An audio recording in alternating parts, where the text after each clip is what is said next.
Hello guys, in today's video I'm going to show you how to migrate a website to Hostinger hosting.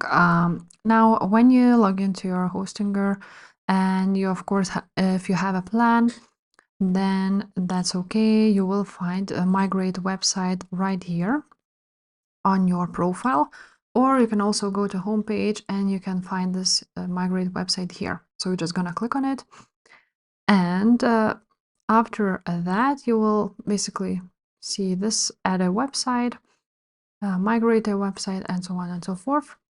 And then you will just basically need to enter the domain name, and you will see this professional website migration. And basically you will choose if it's a WordPress cPanel or other control panel. If it's WordPress, it will be really easy to do. You just use your WordPress login, and that's how you will submit the request, and it will transfer up to 2 business days. Or you can also use link to backup files, but yeah, so it takes up to 24 hours sometimes. So if this video was helpful, please leave a like, subscribe to this channel, and I will see you next time. Bye.